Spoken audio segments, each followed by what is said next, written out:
So the first thing I do is I take off my clothes because I'm hot. I'm actually going to take this off.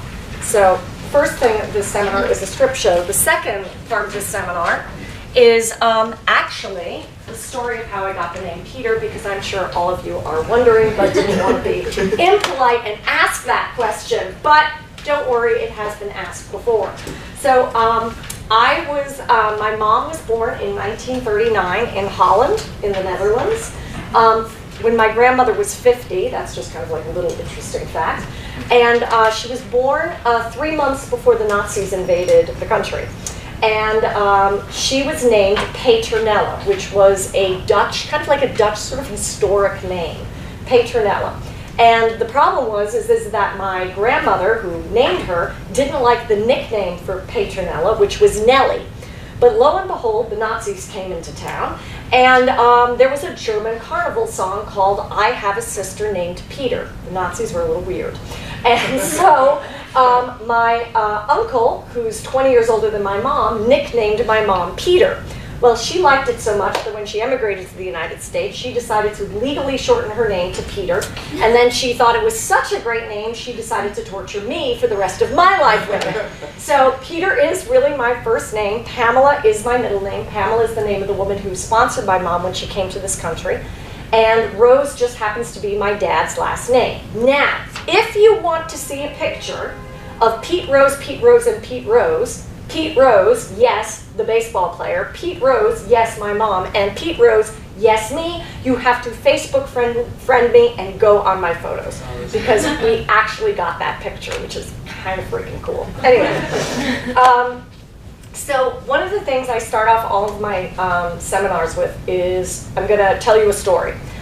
And the story is going to be about me, so you have a little bit of an idea of who you're going to be spending the next hour and a half with, because I think we're going to like that. So I was born with, I don't really even know what to call it. I guess I call it an affliction. I was born at a very, very, very young age, like as a 3-year-old. I would have horrendous panic attacks. Horrendous panic attacks. And what a panic attack for me would be is I would start shaking uncontrollably. I would start sweating profusely. I would start vomiting, and I would have, I know TMI, uncontrollable diarrhea. And basically what would happen is that my body would wage war on myself. And every day at 5 o'clock at night, I would start to get this feeling like, oh my God, I'm going to have a panic attack. They called it anticipatory attacks. And sometimes they would go full blown and sometimes they wouldn't. But every day of my childhood, I lived with this. Until I was about 10 years old, when I was cast in a part in a play. And then I discovered the one place in the world where this little girl would not have a panic attack. And I decided, that's what I'm going to do for the rest of my life. Thank you very much. So I continued to pursue acting and was very lucky at the age of 16. I grew up about 60 miles north of the city. I ended up with a manager, and I did actually quite a bit of acting before I started my training. And I didn't train at NYU, I'm sorry. I trained at the American Academy of Dramatic Arts for 2 years, and then I did the summer program at RADA in between my first and my second year. And then while I was there, one of the teachers at RADA said, you really should audition for the 3-year program. Well, I had a nice big healthy ego by that point, so I was like, sure, why the hell not? So I auditioned for that school, and I auditioned for the Guildhall School of Music and Drama as well, because that's what the teacher told me to do. So I went, and I actually was waitlisted for RADA, but got into Guildhall, and I went to Guildhall.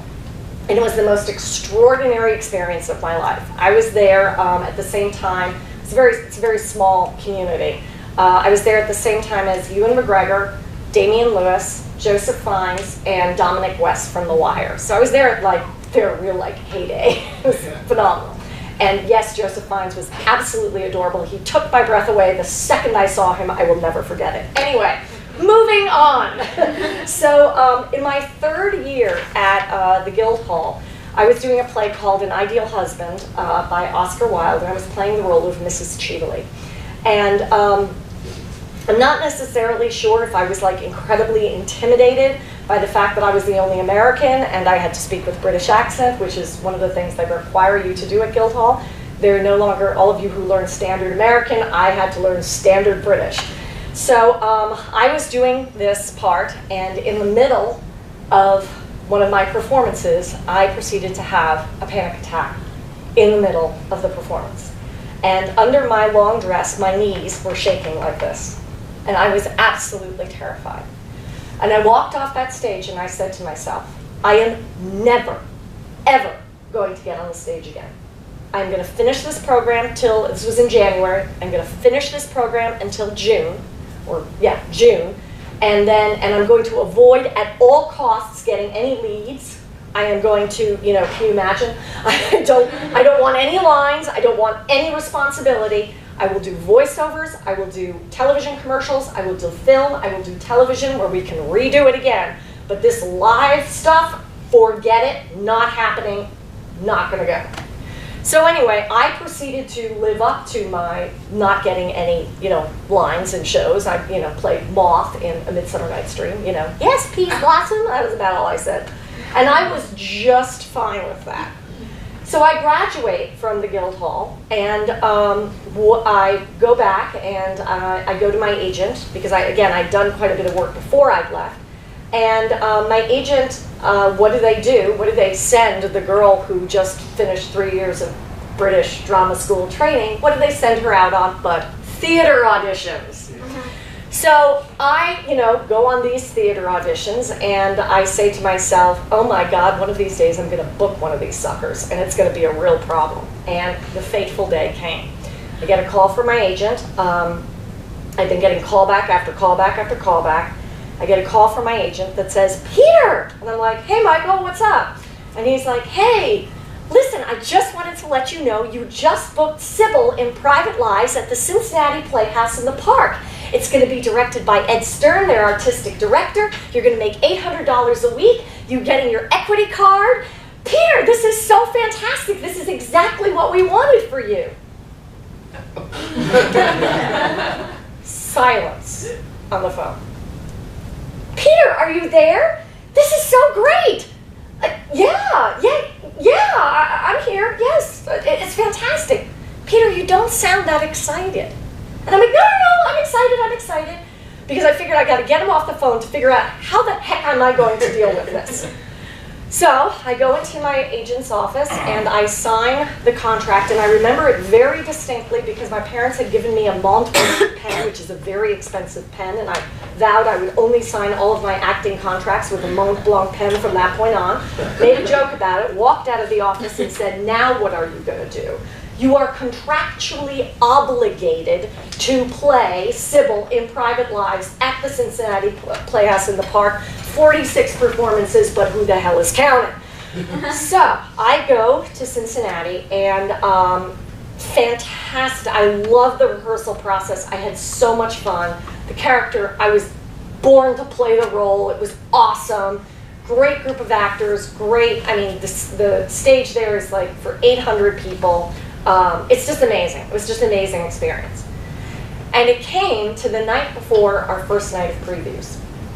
And I remember sitting in my one-bedroom apartment and sitting in front of my mirror and looking deep into my eyes and saying, this is it. This is it. Are you going to do this, or are you not going to do this? What is your choice going to be? Because tomorrow night, there's going to be 800 people out there, and you have a job to do. And at that time, I had heard a quote from Helen Keller that goes, to keep our faces towards change and behave like a free spirit in the presence of fate is strength undefeatable. And so how I took that quote to mean is that if I could keep my face towards change in the presence and behave like a free spirit, so act this part to the absolute best of my ability, in the presence of having panic attacks my entire life, I would achieve a strength that was undefeatable.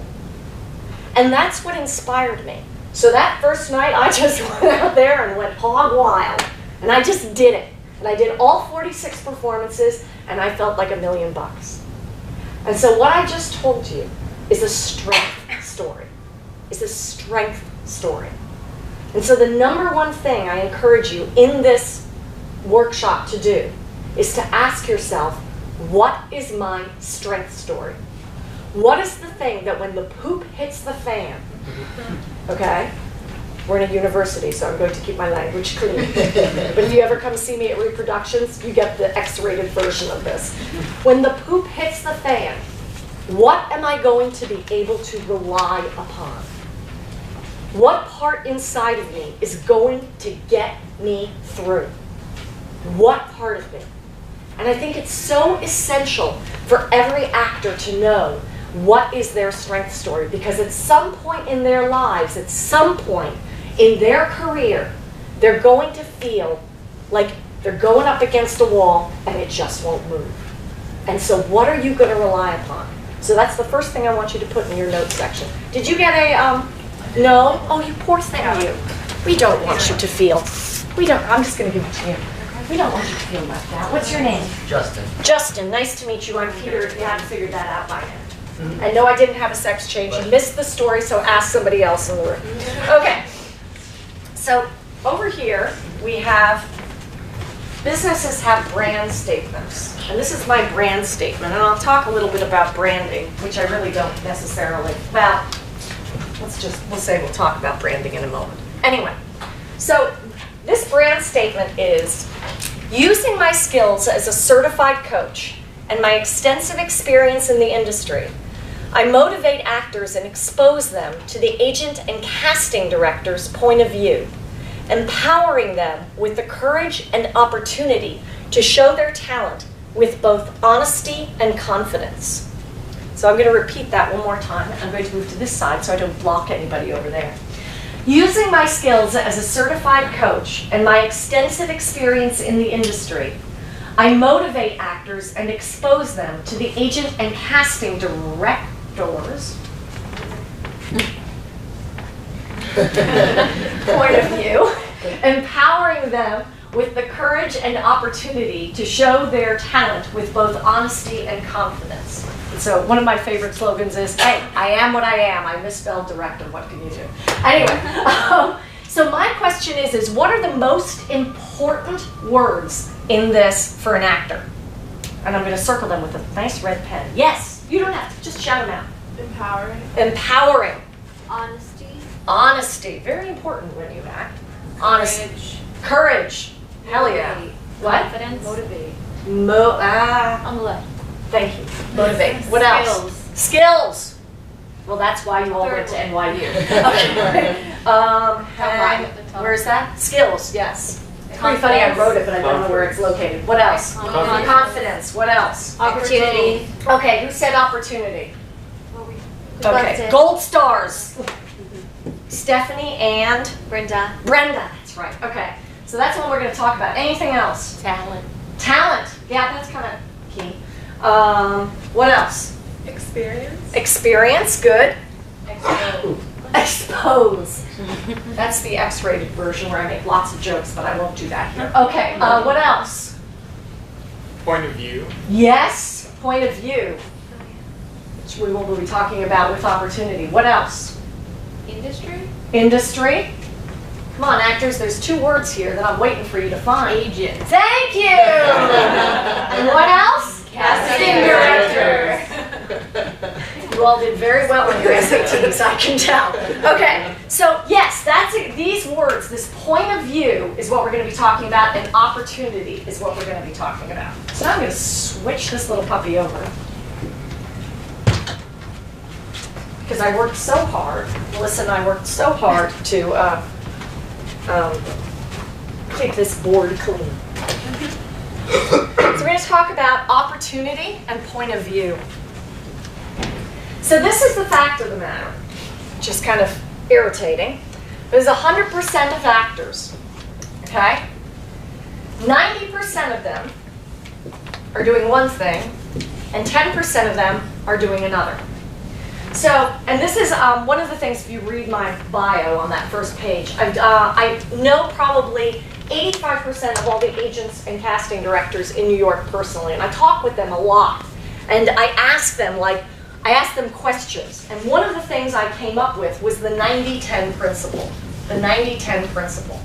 So you've got 100% of all actors working hard on their career, okay? 100% of them. However, only 10 of those 100% are even in the ballpark. And what I mean by even in the ballpark is that they are doing two things on their career. They're working on their core work and they're working on their business work. In other words, if 100 actors submit their picture to an agent, okay, so let's just talk about mailing, okay? If 100 actors submit their picture to an agent, only 10% of them are even give that agent a clue that they know what they are doing in the industry. And this is the sad truth. Agents and managers do not have time to teach you. They're not going to teach you. They expect you to know it, okay? Because in this world, Melissa and I were just talking about this, about how many emails do you have in your inbox? I mean, it's ridiculous. And we also were talking about how we're starting to use texting in place of emails because I got way too much stuff in my email inbox. It's easier for me to text. But now my texting is kind of getting a little bit, so I'm not so sure what I'm going to do after that. So I want you to think of this as 10%, okay? 10% know what they are doing. 10%, okay? And that's even a generous number. Now the thing is that how I work Acting Business Boot Camp is that I talk about the core work and I talk about the business work. And the fact of the matter is that you need to be in the 100% of the core work and in 100% of the business work in order to be in that top 10%. Okay? So, let's talk about this for a second. You are doing a screen test for an NBC, well, we hope that NBC is still around, but for an NBC series, okay?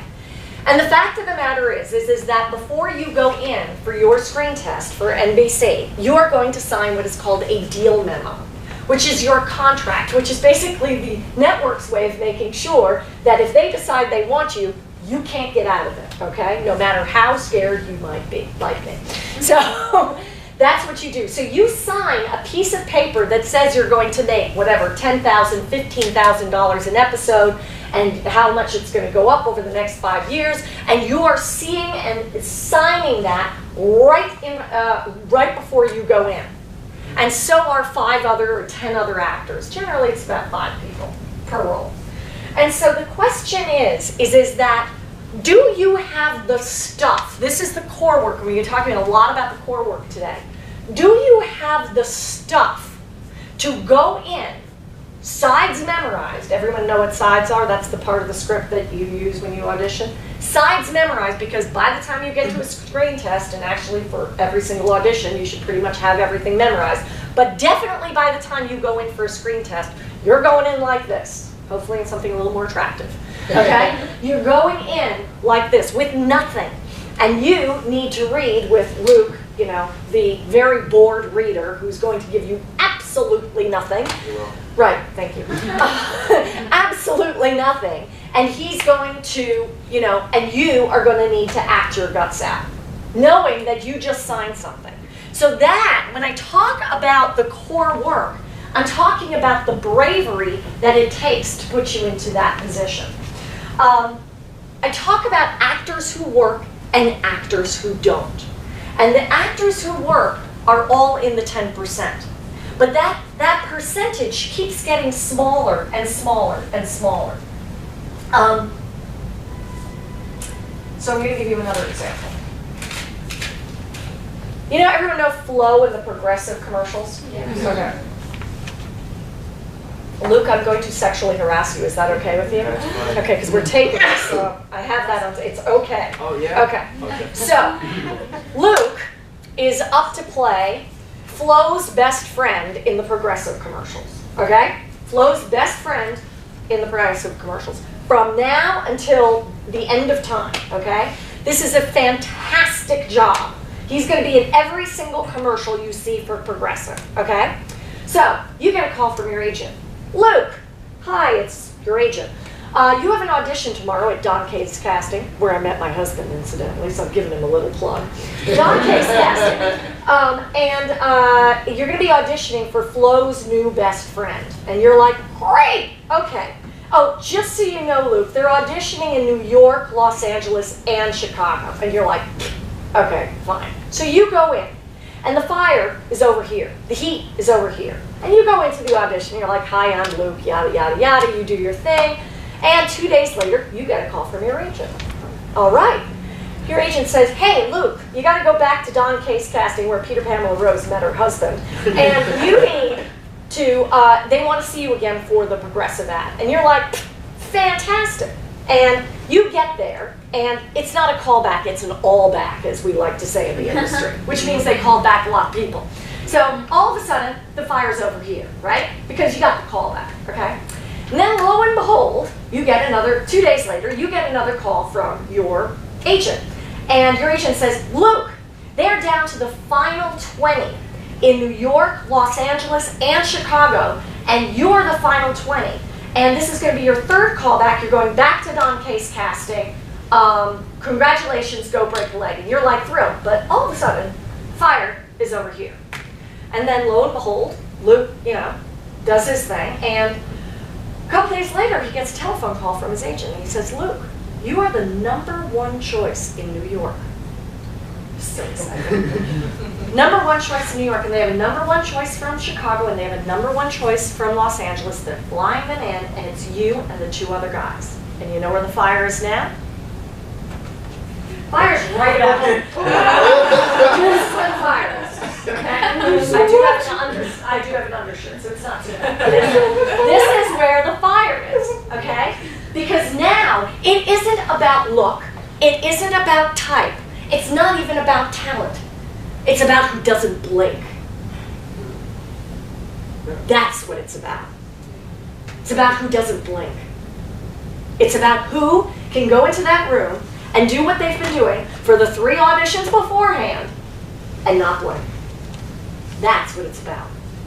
So when you ask me, well, Peter, what is the difference between actors who work and actors who don't? That's the difference. That's the #1 difference. Because you will be given opportunities in your career. And those opportunities will determine where you're going to go. Just a little pressure. But that's the whole thing. Do you have the stuff? That's why I started this with the strength story. Which is, do you have the stuff? Do you have the stuff so that you are able to walk through that fire? Make sense? So, I hope you booked it. Okay. So, you say, well, that's all fine and good, Peter. But if I've got some thoughts in my head about, that I'm a little freaked out, what the heck am I going to do about it? So I'm going to show you a couple of formulas here. Anybody have any questions, by the way, up till this point? Yes. This is kind of stupid. Camila. Yes. Did you say blink or blank? Blink. Blink. Okay. Don't ever have a staring contest with your cat. You'll lose. Yes, go. So, you mean like to not be nervous and not get unnerved by it? I would say the second part of what you said is correct. Not get unnerved by it. And that requires a tremendous amount of belief in yourself. That requires a tremendous amount of belief in yourself. Okay? Any other questions before I move on? It's okay. You can ask me anything. I'm not shy if you haven't figured out that. Okay. So we have think. Leads to emotion. Leads to action. Leads to thinking. So this is what happens. Excuse me. We think thought. So let's say our thought is, I'm not very good at auditioning, which would be a problem in your case, Luke. Well, actually, in everyone's case. I'm not very good, bless you. I'm not very good at auditioning. So how does that make me feel? Makes me feel down. Doesn't make me feel very good. And then what happens is I get called for an audition, okay? And then I go to that audition and I'm thinking, I'm not good at auditioning. I'm just not that good at auditioning. So what happens? You end up bombing the audition, okay? Which then leads you back to thinking, see, I'm not very good at auditioning. And then that makes you feel even worse about yourself, okay? That makes you feel even worse about yourself. And then you get called for another audition, you do another audition. But you're now feeling so, ugh, you're not feeling so down that you just say to yourself, ugh, you know, and then you bomb your next audition, which only leads to you feeling even worse about yourself. So the thing is that this is kind of a vicious cycle. How you think leads to how you feel, leads to how you perform, leads to how you think, leads to how you feel, leads to how you perform, leads to how you think. Okay? So the thing is that you have two ways to break this cycle. You can think your way into right acting, or you can act your way into right thinking. I shall repeat that. You can think your way into right acting, or you can act your way into right thinking. So which one do you think it works faster? Acting your way into right thinking or thinking your way into right acting? Acting your way into right thinking. Acting your way into right thinking. The break is there. Now, the reason is, and there's ways to do it, which is act as if, that's one of the things they talk about. But the reason is because when you do that, you immediately change your thinking. So I go back to my story of Cincinnati Playhouse in the Park, okay? What that did, once I got through that first night, I showed myself I could do it. Now, I did say to myself, that was my first night of previews. I had to get through opening night. But opening night actually felt so much easier than previews. I don't necessarily know why, but I'd already done it, and I had already acted my way into right thinking. Thinking your way into right acting, which is what I'm going to also teach you to do, kind of is anywhere from breaking here and breaking here. It's anything before you get to the acting, to the action. And the thing about thinking your way into right thinking your way into right acting, thinking your way into right acting, I am what I am. Thinking your way into right acting is that it is a slower process, because what needs to happen is you need to change your thoughts. So, when I was at a coaching conference, because as you know I am a certified coach because you read the statement before. Everybody see that? Yeah? You in the back? Yeah. Okay. John? Yeah. Can you see it? Okay, Yeah. good. Are you all impressed I remember John's name? Yeah. Very good. Right, David? Right, yeah.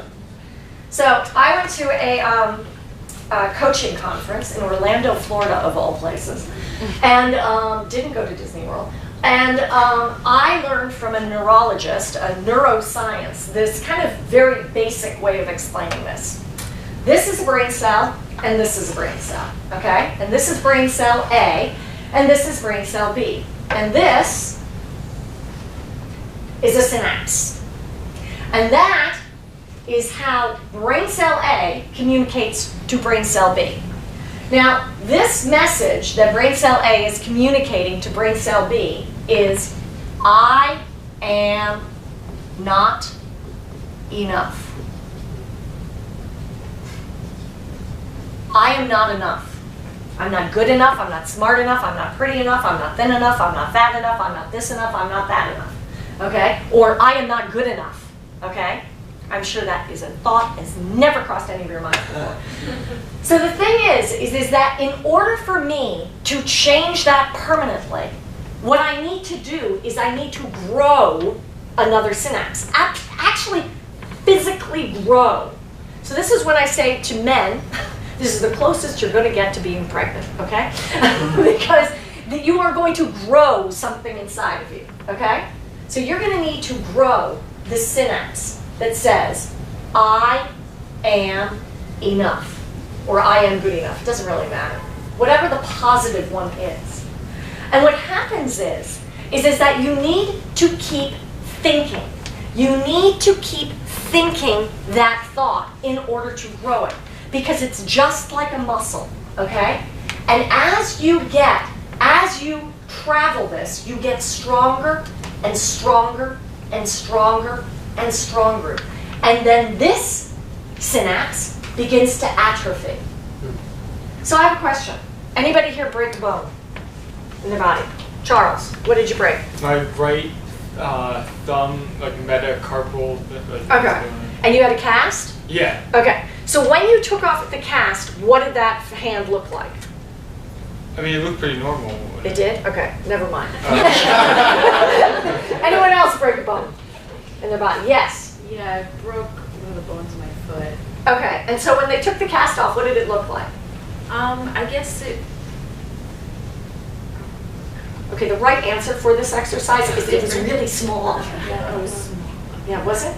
Well, no. Maybe Okay, did anyone ever break an arm? I've seen it on a friend. Yeah. Okay, she's seen it on a friend. Yay!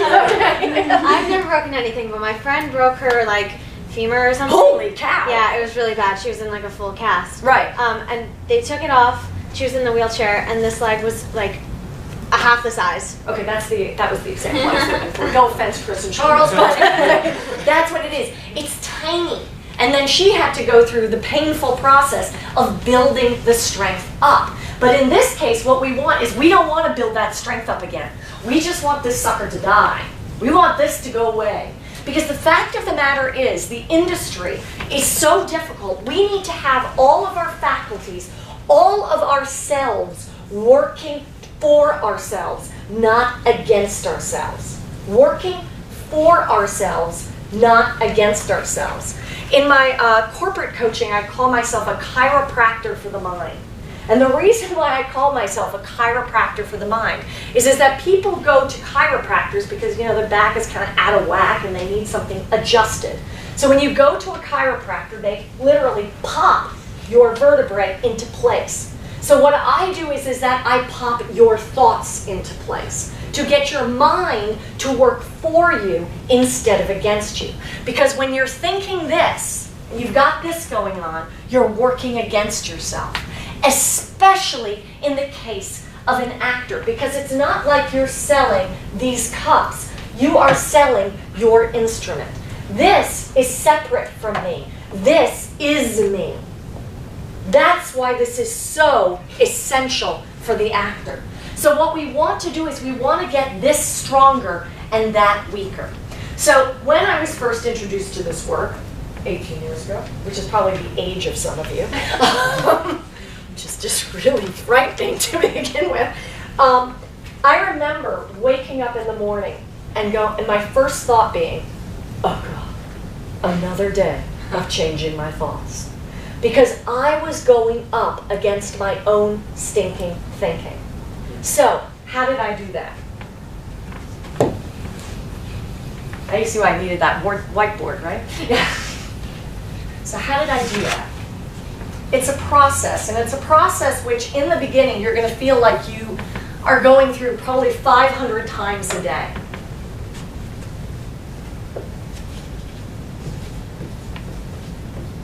Something happens. Okay? So I'm just going to use something right here. I take a sip of my tea.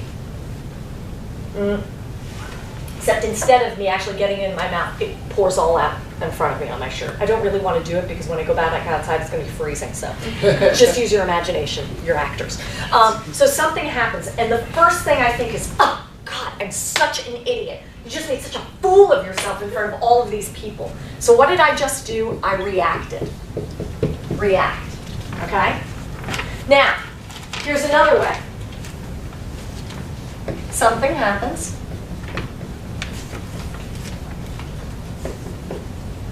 So let's say the same thing. I take a sip of my tea, it spills all in front of me. And my first thought is, oh God, I'm such an idiot. Now this is what is very important. You're not responsible for your first thought, but you are responsible for your second. So you're not responsible for the first thought, but you are responsible for the second. And this is how you claim that responsibility, okay? So something happens, and then I say to myself, oh, I'm such an idiot, okay? So the next thing I need to say to myself is stop. Sometimes I go, stop. Stop it right now. And then the next thing I need to do is I need to take a step back.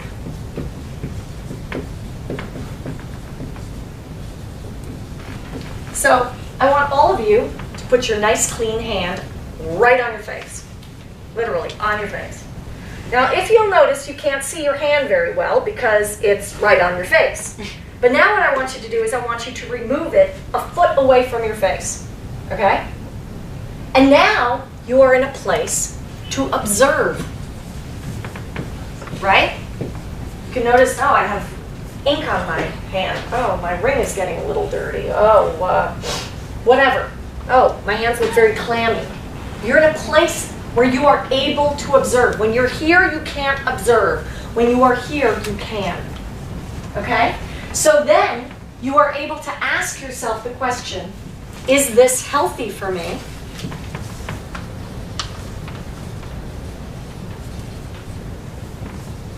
Or is this unhealthy for me?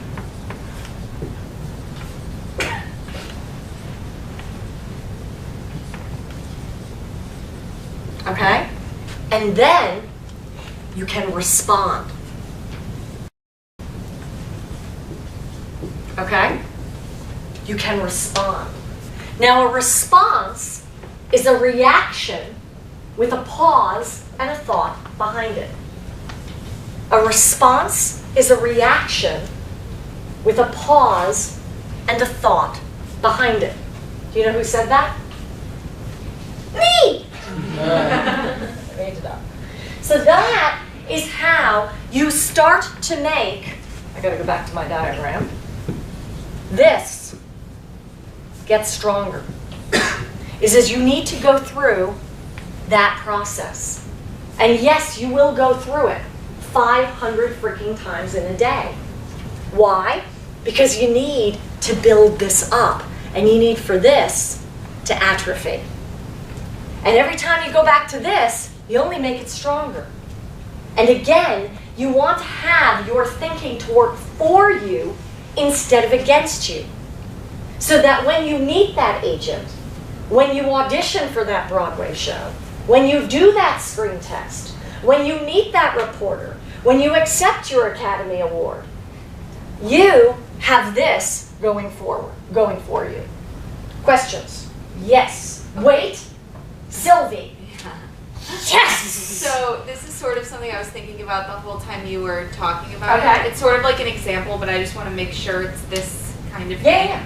So I live with my roommate, and she's also in the same acting studio as me. And there's Right. this big main stage production this semester, and I decided not to audition for it because I'm like taking time for myself to do other things. But she did. And she had never auditioned for a show at NYU and like landed the lead. And I heard about it all week. And immediately I was like, oh, I'm such a fucking idiot. Like, why didn't I audition for it? And like, she just gets whatever she wants. But then I took a step back and I was like, wait, I'm working on myself for a reason so that I can get my own like things next year and over the summer. And like, this isn't healthy for me to just be beating myself up when I didn't even audition for the show. There's that point, but yes. Yeah, but like still, even if I had, I probably would have been the same kind of reaction. So there's a couple things I want to teach you. And by the way, this is about as valuable as anything I could ever teach you. Your entire tuition of NYU is going to be worth these two things. This thing. Are you ready? No offense to NYU. This is gold. This little piece of advice I'm about to give you that I'm just building up the anticipation for.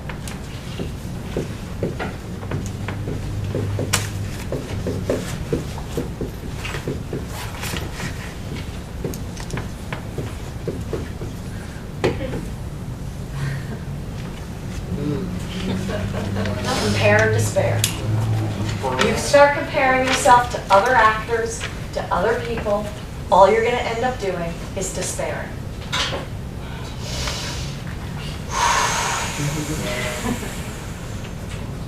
But if we go back to what we were just talking about, I think all of us, well, probably most of us at this stage in our careers or training will often start with the first. But Of course. if we're Because in using, drama school, it runs rampant. Yeah, I did I 5 know. years of it, believe me, I know. It's Why are they always casting that person in the lead? Why? Yes, absolutely. But you can steer yourself away from the second thought, which would be. What you said is something very interesting. You said two things. And actually, there's another exercise I'm going to give you in 1 second. Is that you said you were doing something else to take care of yourself. So there's a phrase that I have, which is take care of yourself first, and the rest will follow. Or anything you put before taking care of yourself, you're going to lose. Okay? Mm-hmm. Anything you put before taking care of yourself, you are going to lose. Okay? So then, Alex? Yes. You're going to be my casting director, okay? Am I allowed to swear? Can I say just one swear word? Yeah. Okay, thank you. So you're going to say, thank you, thank you very much. Thank you very much. You're welcome. Shit! I could have done that so much better. Do you get it? So, she said, I did my audition, I walk out of the room, and what's the first thing I say to myself? Oh, I could have done that so much better. Okay? But this is the truth. The truth with a capital T, as opposed to the truth with a little t, which is a big difference. Is that in this moment, I couldn't have done it any better. But in this moment, I could have. But that moment isn't this moment. So you say, why the hell didn't I audition? Well, in that moment, when you made the decision not to audition, you were doing the very, very best you could. You were doing the very, very best you could. You see? But in this moment, now you look back at that and then you go, oh, wait a minute. And the thing that you may want to say is, well, next time I have the opportunity to audition, I'm going to say yes. If you feel that it burns you that bad. Because another thing you want to ask yourself is, well, what was my motive in not auditioning? Now, if your motive was, I really need to take the time to take care of myself, that's a great motive. Mm-hmm. But if your motive was, I'm afraid that I'm not going to get cast, that's a motive you got to look at. That's a motive you got to look at. That's a tough motive to look at. That hurts deep down inside. Make sense? Yeah. Other questions or examples or anything? Charles, you look like you have something that you want to say. Well, I'm an actor, so I always like talking, but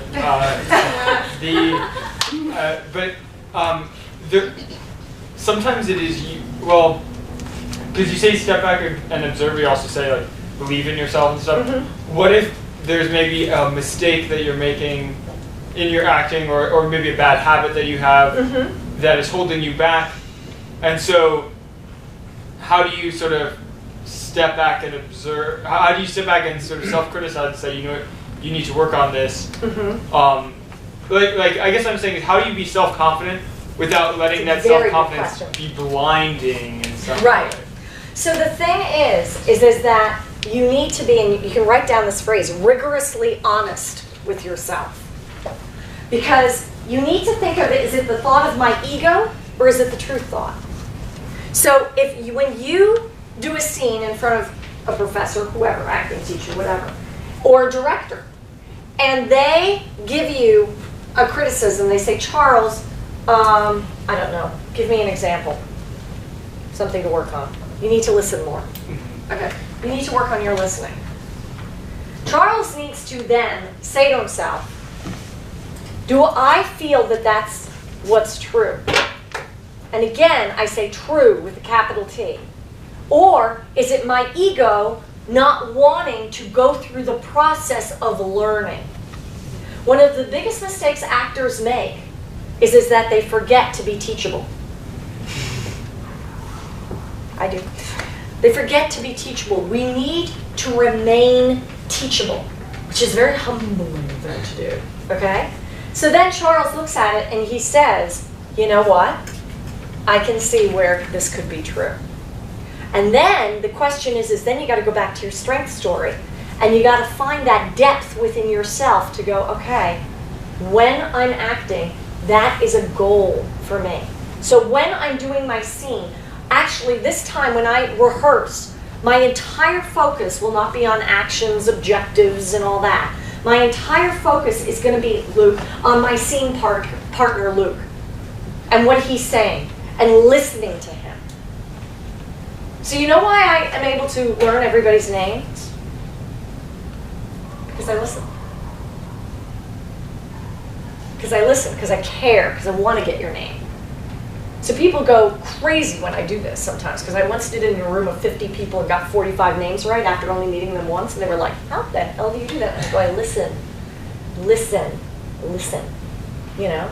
And sometimes when a few people come in, it gets a little more difficult because I've got more stimuli. But when one person comes in, it's, you know, at a time I can focus. Bill came in alone, so I know Bill's name, you know? Sabrina, John, and tell me your name. Amanda, shoot, okay. So that's the whole thing, you know, and that's the key. And again, it's that difference between actors who work and actors who don't, okay? Give me 1 second. I just want to make sure I'm getting all my notes so I tell you everything. Oh, okay, yeah. Next question, somebody? Yeah, Rachel. I was curious, how do you, I don't know, make a, without comparing yourself to other actors, how do you find your place in the industry without comparing yourself to someone else who's already succeeded? Like, oh, I'm that type, I'm like this person, I'm like that person. Well, first of all, the number one thing that you have to sell as an actor is being yourself. Because one thing that I am absolutely positive of, sometimes gives me great comfort and sometimes gives me great despair, is that there is only one Peter Pamela Rose on the face of this earth. There is only one of me. I don't have an identical twin. And even if I had an identical twin, they wouldn't be me. So there is only one of me. And that is the greatest thing that I have to sell. So I always use examples of like Steve Buscemi, you know, not the most attractive guy. You would look at his type and go, if he wasn't famous, you would look at his type and go, what the fuck type is that? You know? You would, okay? You would. You'd say, what type is that? He made his type. You make your type. But you do need to observe, and that's what I talk about in my intensives. You really do need to observe yourself on TV to kind of see if you can find something that you can connect to. Because there's so much out there. You say? Yes. What do you mean Daria. by observing yourself? Excuse me. Finding who you are on television.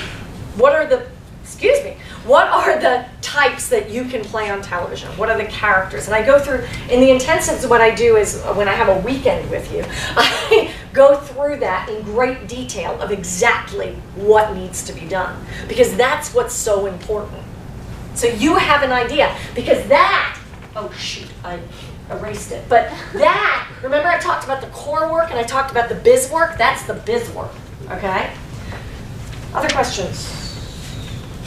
No? Okay.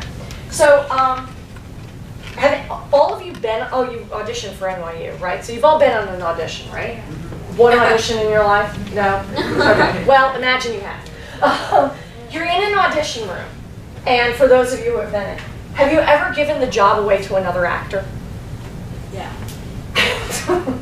Siobhan knows what I'm talking about. So I'm auditioning for the role of Samantha. Okay, it doesn't even freaking matter. And I spot, oh God, no, I do know your name. Remind me your name. Sylvie. Sylvie. I spot Sylvie and I go, oh my God, she's such a better Samantha than I am. She just looks like such a better Samantha. I mean, she's got the glasses going, she's got the nice curly hair. My hair can't curl even if I tried, you know. I automatically give her the role. How many times do you do that? Even when you're audition. I mean, one of the things when I auditioned for Guildhall, which is a 3-day, you have your original audition, then you go through 2 days of callbacks, and I added it up, it's 24 hours of auditioning. One of the things, yes, exactly. One of the things that I did was I totally isolated myself, because I'd already done 2 years of drama school, so I knew how catty drama school could be.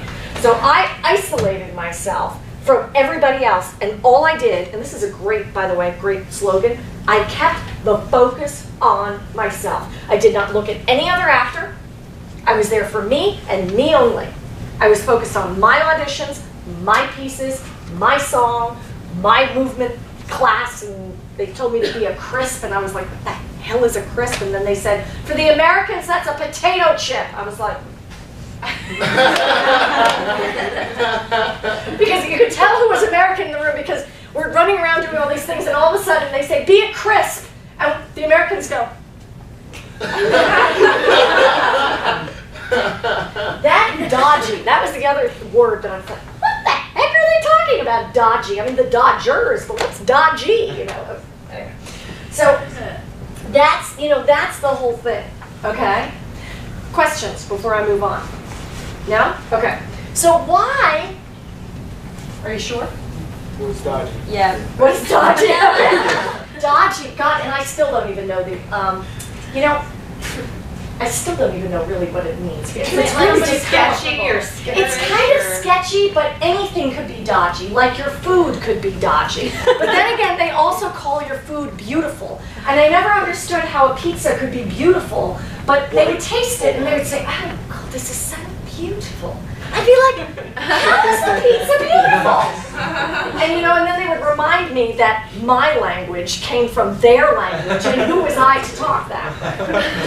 So the things. I was also known as the touchy-feely American in my year, so. Because the first day I met everybody, it was like, hi! And they were like, what the hell are you doing to me? Anyway, so what I'm going to show you is a comfort zone. Has anyone heard of a comfort zone before? Yeah. I'm going to try and explain it to you. So let's say this conference room, the door is closed, and it is sealed off. Okay? It is sealed off. Okay? And we have a thermostat in this conference room, and it is set to 70 degrees. Okay? It is set to 70 degrees. Now, if it starts to heat up to 75 degrees, what happens? The what comes on? The air conditioning. Good. To bring it back down to 70 degrees. And when it hits 65 degrees, what comes on? The heat. To heat it up to 70 degrees. So remember all these thoughts that we have going on in our mind, okay? What happens is that when we start combating them, when we start, building that synapse. Oh, that's kind of cute. I've never done that before. I'll do that. When we start building that synapse, okay? When we start building that, what happens is that we start heating up to 75 degrees, okay? And that also happens in your career. You start booking more. You start getting more roles, okay? And you start heating up to 75 degrees. So what starts to come on but the air conditioning? With thoughts like, well, who the hell do you think you are? Your friends are out there struggling and you're having success. What are you to do? Why are you doing that? And that's what starts to happen. It starts to cool you down. So how do you have the strength to keep your face towards change? Is what you do, is you think about that. Because you want to keep your face towards change and behave like a free spirit in the presence of the fact that 70 degrees feels so much more comfortable. So much more comfortable than 75. But you want to keep going to 75 because it's bigger, it's more abundant, it expands you. You see? You want to keep moving over to 75 to keep your face towards change and behave like a free spirit in the presence of fate, and you will achieve a strength that is undefeatable, unbelievable, undefeatable, and unbelievable.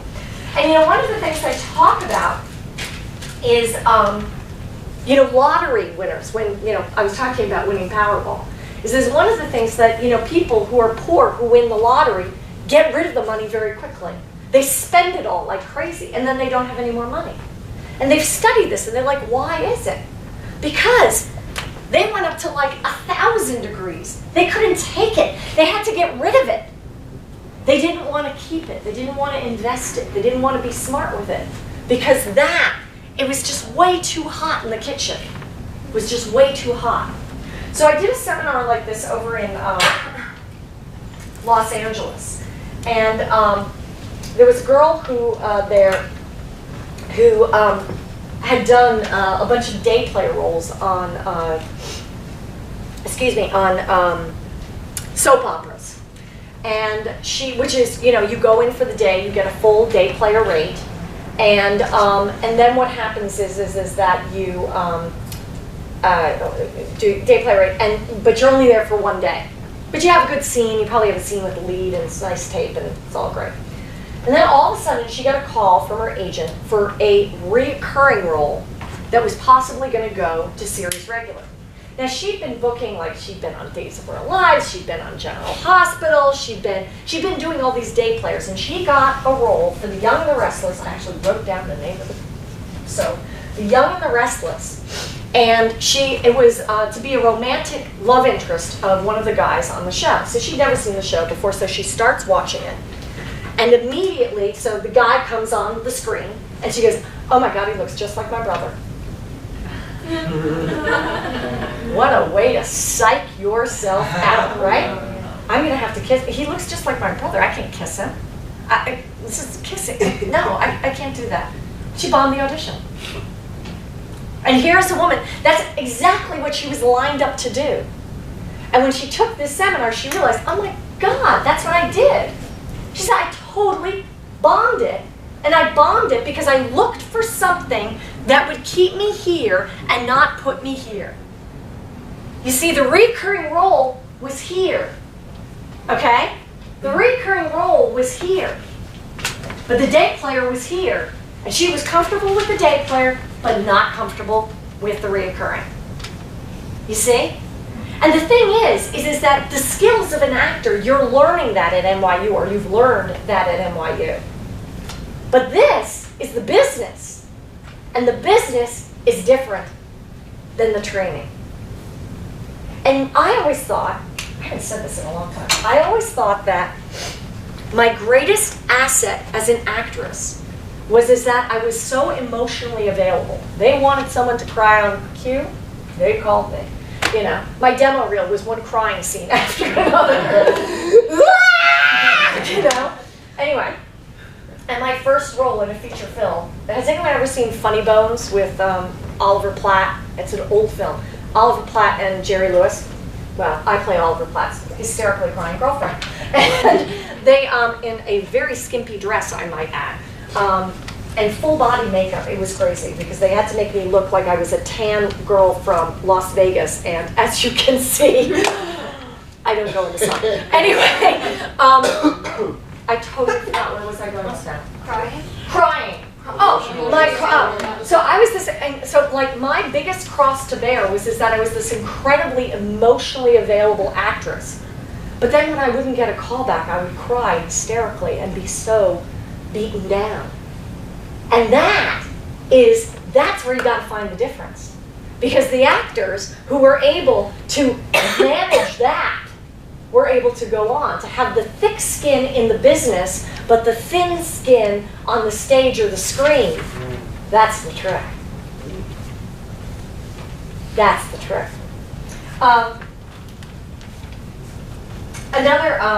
Another one is actors who say, okay, I've got an audition at 3:30.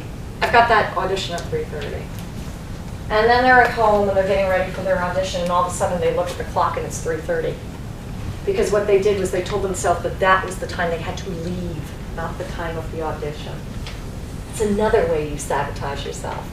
For actors like that, I assign alarm clocks a lot. Seriously, really, you gotta sit, because I've had clients do that over and over and over again. People who are perpetually late. And in this society, I think being on time is like a freaking miracle, because we have so much stuff coming at us. Again, it was like what Melissa and I were talking about with how many emails, She and I are sitting here, we're both on the phone, just going over our emails and our text messages. Because that's the society we live in.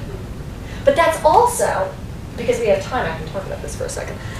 I also think that that's one of the challenges with you've got your life, and you've got, 50 zillion emails, and you've got 30 phone calls, and you've got 20 text messages, and you're trying to cram as much into your life as you possibly can, and then you have to act.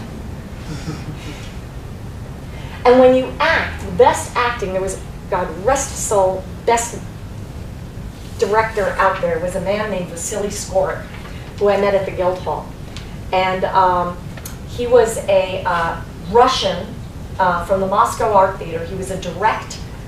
He was taught by Maria Knebel, who worked with Stanislavski directly. So it was like absolute, like, this guy was freaking genius. And he would say you cannot act faster than the pace of life. But the pace of life is 24 hours a day. How we live, and especially in New York City, we live 28 hours and 24 hours. And so that was one of the things he learned. Now, another funny story about him was I was the only American, and as I had said several times, and I hope you're all really impressed. And one day he had a translator, and he goes, "You, American girl, you." And he's pointing at me, and I say to the translator, I said, "How does he know I'm American?" And then he turns to the translator, and then he turns to me, and he goes, "Meh, meh, meh, meh, meh, meh, meh," like a duck. Quack, quack, quack, quack, quack. Because my accent, sounding next to the Brits, sounded like a duck. There you go, just in case you wanted to know, you sound like a duck to the Russians, yes. How do you, could you explain the, we live 28 hours a day, but we have to act, we can't act faster than the speed of life. Could you just like explain that? Oh, or what yes. Vasily meant? No, and I'll actually show you the diagram he used to explain it. It's actually an acting lesson more than a coaching lesson. But, okay, that doesn't work. Hang on. Okay. When you're living 24 hours a day in 24 hours, as opposed to New Yorkers, you're here. So when you need to get to anger, sadness, happiness, happy, I don't know, ecstatic. You only have to travel to here, to here, to here, to here. That's as far as a distance you have to travel because you're located right in the center. Okay? Excuse me. When you're in New York, for example, I'm picking on New York here. If you live in LA, this never happens to you. I'm just kidding. You're here. Let's say you're here, okay? So if you want to get to happy, you got to travel all the way to there. If you want to get to ecstatic, you got to travel all the way to there. If you want to travel to sadness, you got to travel all the way there. So when you're just living in the pace of life, you're living here. And so to get to these emotions, because that's what we do as actors, we get to emotions, because actors are the feelers of society, okay? What happens is when we do that, we're able to get to those places, you know? One of the things I heard about Philip Seymour Hoffman is that you almost felt like you were embarrassed because his performances were so personal, so honest. And I don't know, don't know him, met him once, right before he died, as a matter of fact. But here, he was able to travel to all of those places with, all I can say was such a gift with such honesty. And so you were able to do that. He was able to do that. And then, for whatever reason, he took up heroin.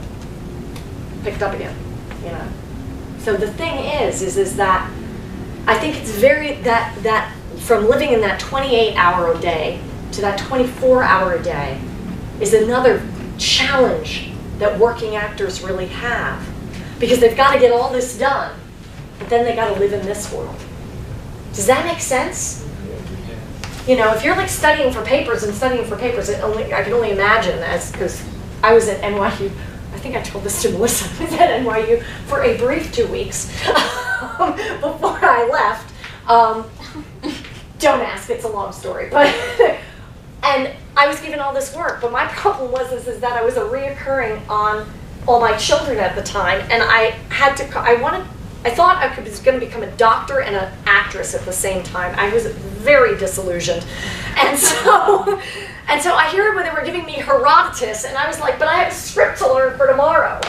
And then basically I called up my dad, crying hysterically, saying, I don't want to be a doctor, I don't want to go to NYU. I want to go to the American Academy, I want to be an actress. So anyway, that's how that whole thing started. Anyway, yes, Daria, you had a question. So how do you translate that 24-hour living to a audition room? Because I feel like in auditions you just gotta get there. Like Right, and that's the problem is that when you're going to, when you feel like I just gotta get there, is that you're not taking care of yourself as an actor. You're not taking care of yourself as an instrument. You're taking care of the 28-hour-a-day world, but you're not taking care of the 24-hour-a-day world. And that's the world when you audition, that's where you need to be. So one of the things, when I do a lot of, I still do a lot of voiceovers. That's kind of like been my thing, although I'm totally losing my voice.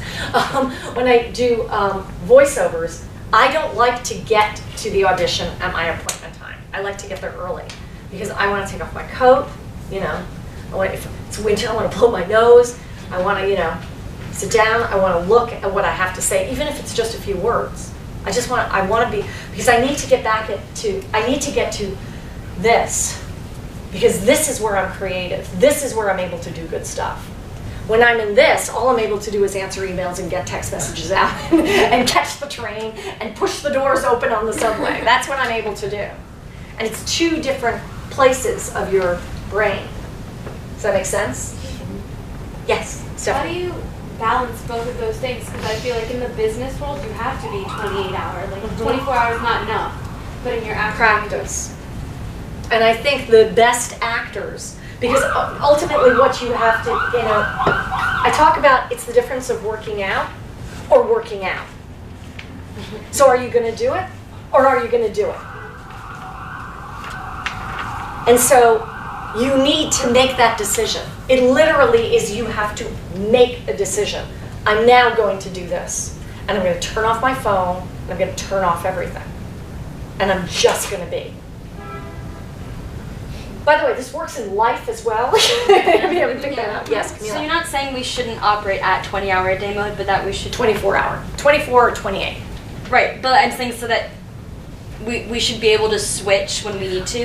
To be completely honest, in an ideal world, we should all just live in a 24-hour-a-day world, but we don't live in that kind of society. So I'm not going to stand here and say, we should all say namaste all the time. It's just not, you know. Yeah. It's not going to happen.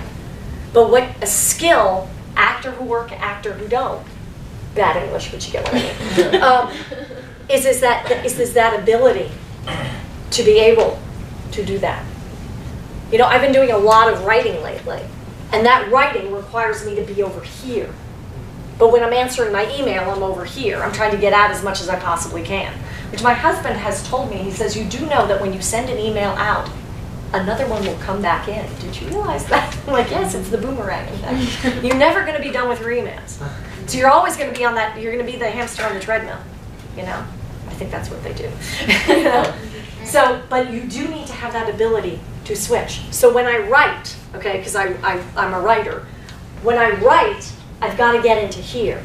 But I have to create that space to allow that to happen. And as an actor, I think that's very important. Okay, let me just quickly check something. Okay. Any other questions? No? You sure? I'm running out of things to say here, guys. Well, I talked about one other thing, and then I'll talk to you about something else.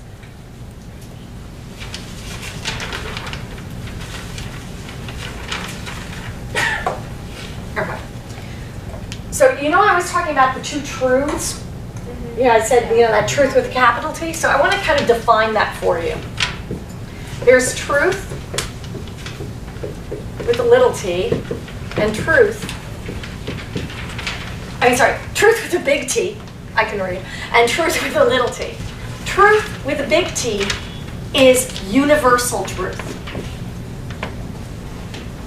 And people say, well, what's an example of universal truth? Well, I do believe that when we are born, maybe not people like Hitler, but when we are born, we do know the difference between right and wrong. Probably everybody in this room knows the difference between right and wrong. You know when something feels good and you know when something doesn't feel so good. And that's universal truth. Has everybody in this room had a pet? Yes? Anybody not have a pet? No? Okay. So has everybody experienced, everyone seems like they would be old enough, their pet dying? Unless you had a bird, that might be the case. So I think we could all agree that when a pet dies, it's incredibly sad. Right? Death is sad because we know, oh God, I told you I'm emotionally available. Because we know we're never going to see that person again or see that creature again. Babu is my baby, okay, so she's my kitty. So that's universal truth. I just talked about a universal truth. Now this is an ego truth. And that's the one we got to really watch out for. And that actually, Charles, that's what you, when you asked your question about, but how do I know when I build myself up? It's the, am I building myself up with this or am I building myself up with that? You want to build yourself up. Real confidence, healthy self-confidence is this. Egotism is that. That's actually a really good way of describing it. Does everyone get that? Yeah. That's really, really, really cool. It's a really, really good way of describing it. Okay? Questions? Yes. So truth. Remind me your name again. Trees. Therese. Yes. I keep forgetting. I'm sorry. So truth in that self-confidence that you're building up, you'll feel what it is because you're listening to yourself. Is that Yes. like you'll That's a know good way the of putting it. difference because you'll feel it? Yes, or your really good friends will tell you. Okay. No, but you'll know. Because what happens is you're in a zone. You get, have you heard of being in the zone? You get into a flow. You get into a zone. And when you get into that flow and you get into that zone, you're in truth. One of the things that has come up for me very clearly and was very difficult for me. In fact, I'll tell you the story of how I stopped acting. I stopped legit acting. I might cry, I'm going to warn you.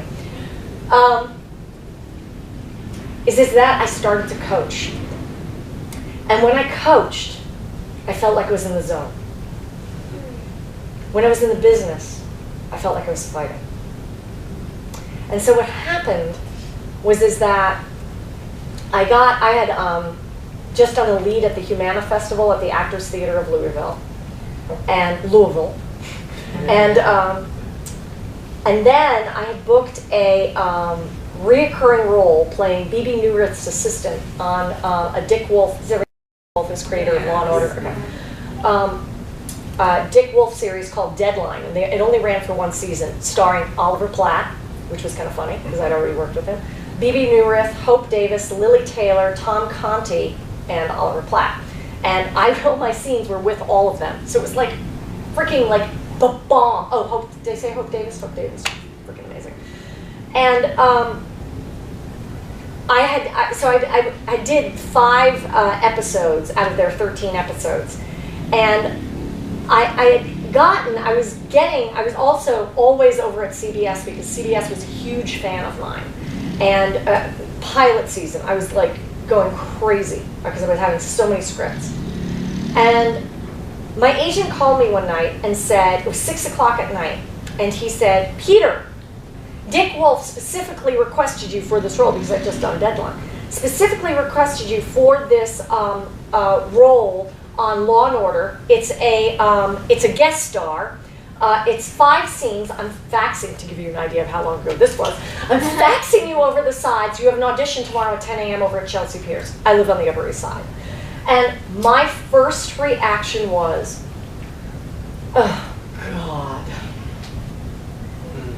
And that's when I knew I was done. And it was a painful 2 years of letting go of it. And what I had to learn, my truth was, is that I wasn't born to be an actress. I was born to be a coach. This is what I'm born to do. This is what I love to do. I do my weekend intensives. I am happy as a freaking clam. Anybody would think it would be exhausting doing that much of teaching in one weekend. I live for it. I love it. I feel this is what I'm meant to do. And not that I didn't necessarily feel that way in acting, but what acting did do was it fed this. Coaching feeds this. Because I don't worry about what you guys think about me. I don't worry what Melissa thinks. Melissa's never seen me speak before. I don't worry about what she thinks. All I think about is how can I help you? How can I change your thoughts? How can I make this business easier for you? How can I help? And I'm so willing to give over of myself that I wasn't so willing to give over to the craft. I wanted to give it over to the craft so you would say, oh, Peter, you're an amazing actress. And the fact of the matter is, I'm a good actress. I'm good. No doubt about it. I'm good. But I think I'm a great coach. And I have no problem saying I'm a great coach. I do have a problem saying I'm a great actress. I don't really think that's true. That doesn't feel as true. I have moments of greatness. I think I have fantastic comedic timing, but see? But that, you know, and that is really kind of, you know, what I think is really important in learning this. So your last lesson of the night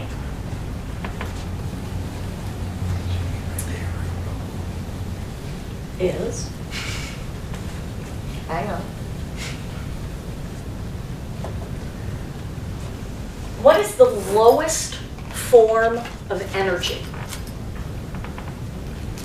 It's a hard question. What is the lowest form of energy? Just shout anything out. Stillness. Stillness? No. Sluggish. No. Lethargic. What do you mean by energy exactly? That you just kind of have to guess. I'll give you a hint. When you are a what? You are in the lowest form of energy. When you are a what? A cell. What? A cell? A cell? No. That's the first time I've heard of that, though. Asleep. Asleep? No. Alive. No. Not dead either. No. Where you feel you cannot help yourself. Oh, despair. Very close. Depression. Very close. When you are a what? Yes? Anger. Close. Alone? Very close. No. When you are a what? When you feel you cannot help yourself, you are a what? Yes. Gold star. Gold star Charles. Gold star. Victim.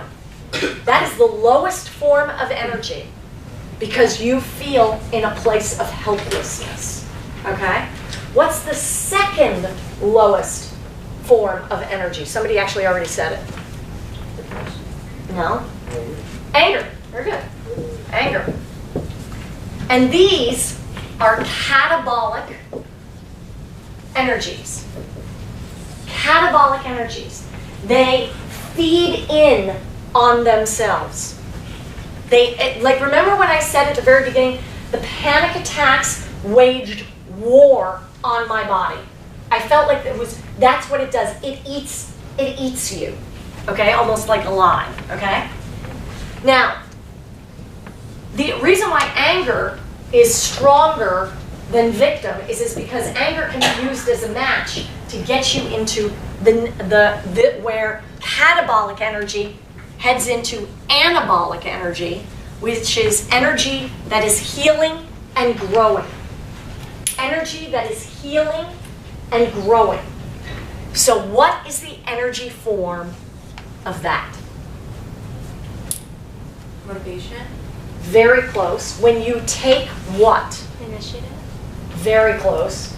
Action. Very close. When you take what? Responsibility. Who said it? Responsibility.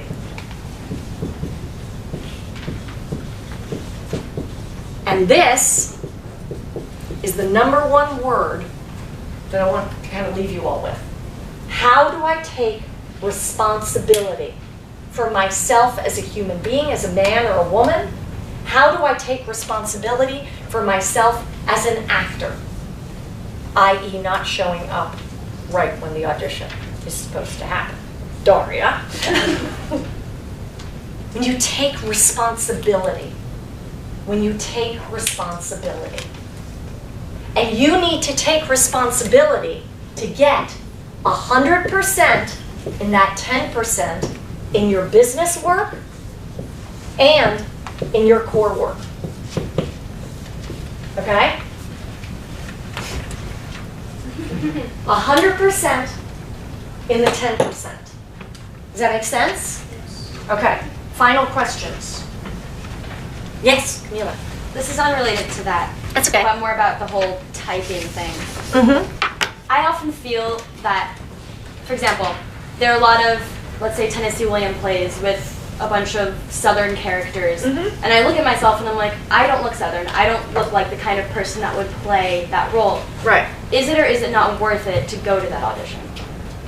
I would say yes, because they are more open to, first of all, they love ethnically ambiguous. It's like, you know, if you want to know what ethnically ambiguous isn't, you're looking at it, okay? It's like, what do you play? I play white. And not only do I play white, I play upscale white. I play, white from Connecticut. I play exactly what I am.